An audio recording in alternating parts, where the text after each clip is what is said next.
vamos a inaugurar y a presentar el tercer proyecto que corresponde a Asomarse al Interior. Como sabéis, estamos invitando a diferentes artistas o personas de la cultura a trabajar y a plantear una nueva mirada sobre el legado de José Beulas. Y en esta ocasión ha trabajado con nosotros, y ha sido un placer contar con su presencia, el poeta y escritor Manuel Vilas. Para presentaros el proyecto, en primer lugar, hablará Chus Tudelilla, la comisaria de todo el proyecto Asomarse al Interior, y después le cederemos la palabra a Manuel Vilas para que nos cuente un poco la experiencia de trabajar con el legado. Con vosotros, Chus Tudelilla. No acostumbro a hablar en este proyecto, pues porque lo que yo creo que nos interesa a todos es que las miradas privilegiadas que han seleccionado las obras de la colección Beulas Arrate sean quienes nos expliquen el motivo de esa elección y el argumento que les ha llevado a reunir esas obras.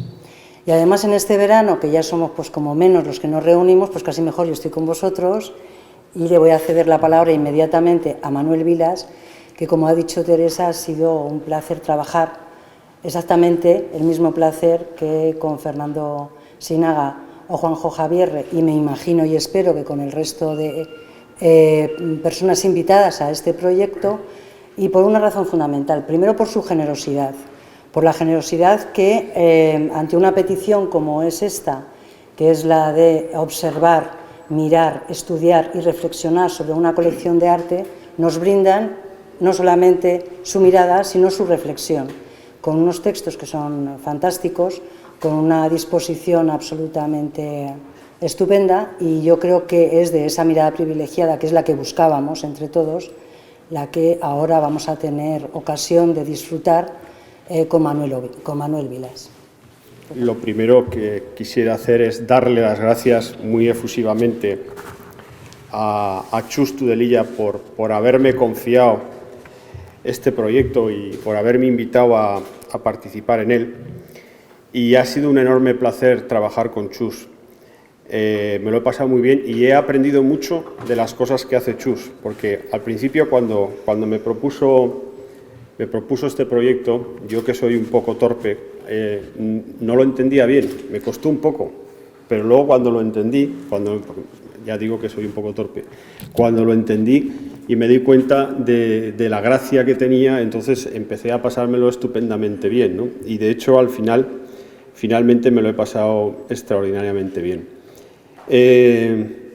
Chus me dijo que buscara un hilo narrativo en la colección Beulas Arrate y que a través de ese hilo construyese una mirada personal distinta y un poco, pues también incluso pues, podríamos calificarla de fresca, ¿no? Yo empecé a mirar y bueno, pues por tendencia natural, pues porque yo soy así probablemente y porque suelo ver las cosas de esa manera, empecé a ver bichos. Quizá soy un poco paranoico también, y empecé a ver también unos estados embrionarios de metamorfosis y de cambios sobre el reino animal, pero que también implicaban al ser humano.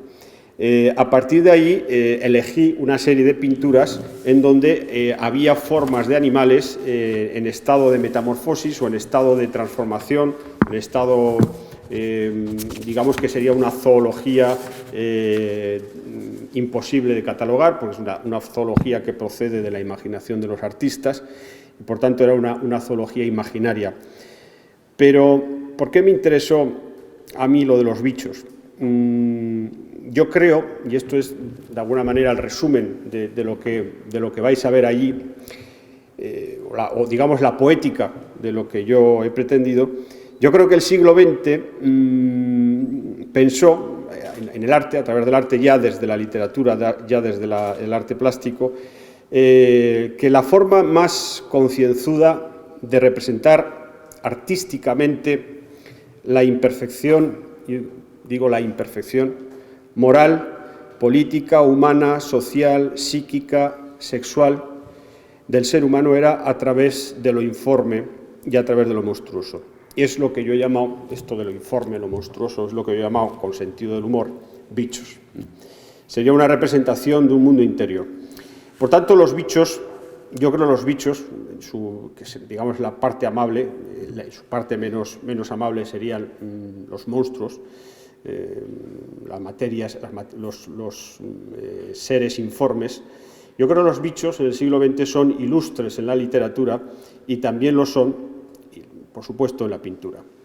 Desde que en el siglo XIX Mary Shelley inventase su Frankenstein, que es la primera criatura monstruosa de la modernidad, bueno, pues a partir de es el pistoletazo de salida y el momento en que ya en el siglo XX, pues con el primer gran monstruo, maravilloso monstruo, es Gregorio Samsa, de la Metamorfosis de Kafka, que me dio a mí mucho que pensar también porque, por ejemplo, cuando vi el cuadro de Víctor Mira, el de Naturaleza Muerta Española, yo pensé que ese es un cuadro autobiográfico en la misma medida en que la Metamorfosis de Kafka también es un relato autobiográfico, es decir, la cucaracha en que se convierte Gregorio Samsa es el propio Kafka. Es decir, y el ámbito familiar que aparece en la novela es la familia de Kafka, y Kafka se ve a sí mismo como una cucaracha porque el artista se ve a sí mismo sin ningún tipo de máscara social.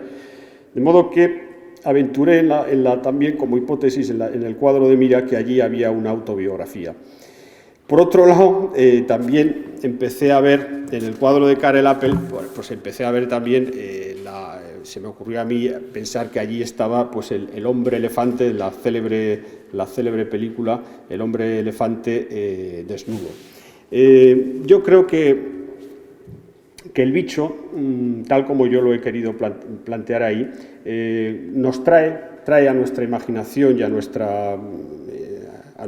nuestros ojos, trae un conflicto moral, porque el bicho el monstruo tiene esa parte sin máscara, esa parte sin elaboración, esa parte animal que todos llevamos dentro y que el siglo XX en particular sirvió para escenificar las angustias históricas más terribles.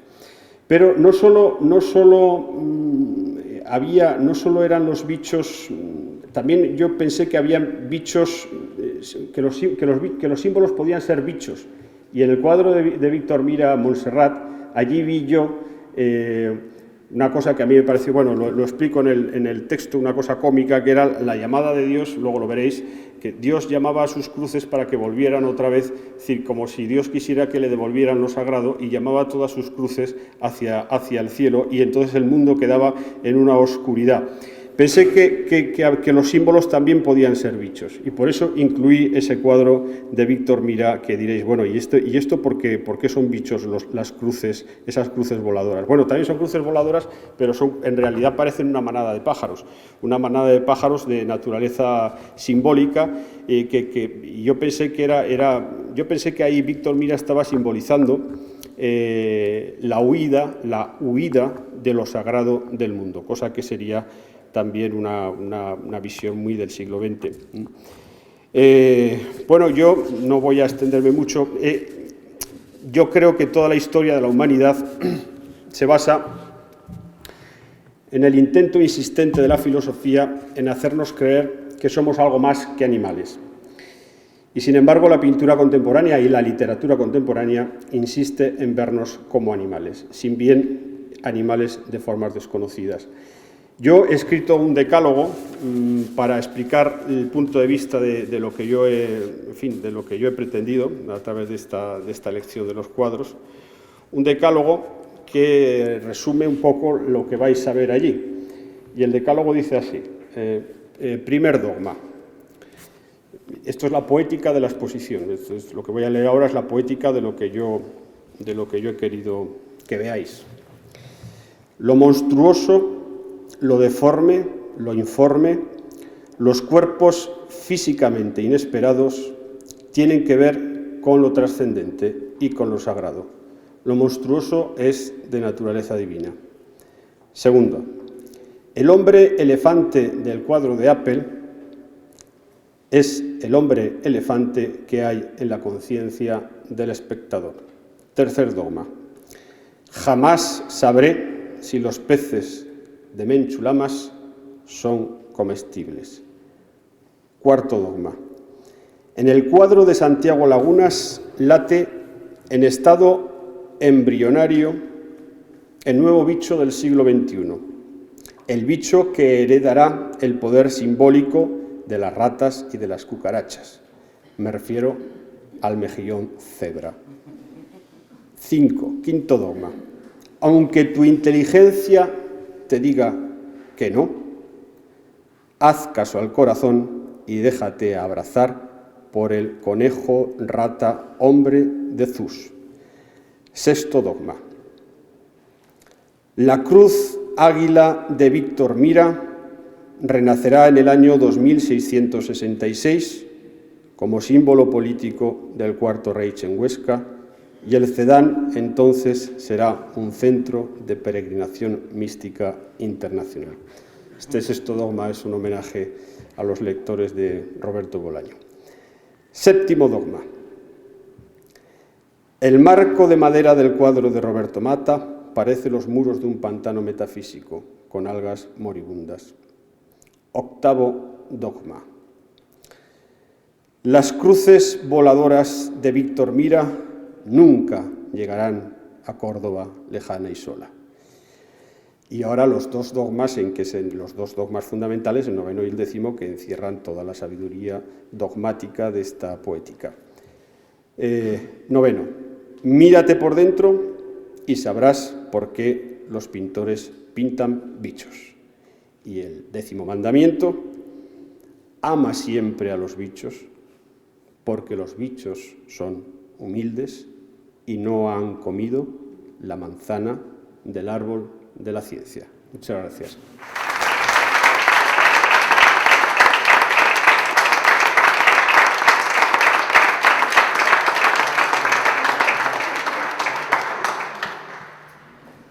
Manuel Vilas viene diciendo esto mismo bajo la fórmula de bichos o no, pero lo viene diciendo en muchos de sus libros, y aunque no cita al topillo, sí que en el bicho yo creo que representa algunas de las cosas. Por ejemplo, cuando el patronato ve este proyecto de asomarse al interior, pensamos que en realidad era abrir ventanas a una colección que nace con una mirada privilegiada, la mirada de quienes José Beulas y María Serrate coleccionan, pero que admite otras visiones, y esas visiones se dan en forma de abrir ventanas asomándose al interior de la colección. Pero luego vemos que aquí hay una trampa, y es que se van superponiendo miradas, y al superponerse miradas ocurre que las ventanas se cierran. Es decir, está la mirada del artista que pinta, la mirada de los coleccionistas que seleccionan, la mirada de Chus que elige otros espectadores, la mirada de cada uno de los espectadores y la nuestra, ya como visitantes. Y mirada sobre mirada, yo no sé si se mezclan, se superponen, pero hacen que la ventana se convierta en un espejo. Y eso es lo que viene diciendo Manuel Vilas, yo creo que prácticamente en toda su obra. No hablo de Resurrección, que me parece, lo digo en privado y en público, el mejor libro de poesía que se ha escrito en España en los últimos años.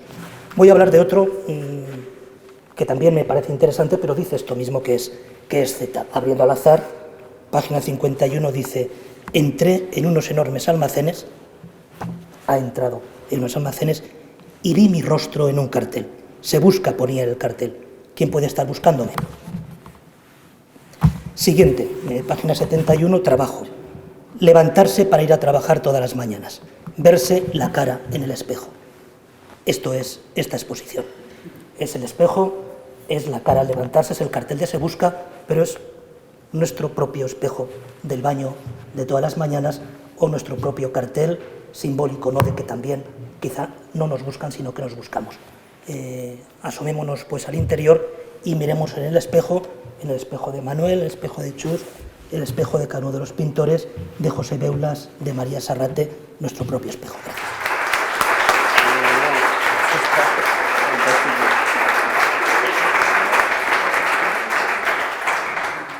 Manuel ha escrito un texto para esta ocasión que lo tenemos preparado mientras llega el folleto que acompañará la muestra. Os lo vamos a repartir.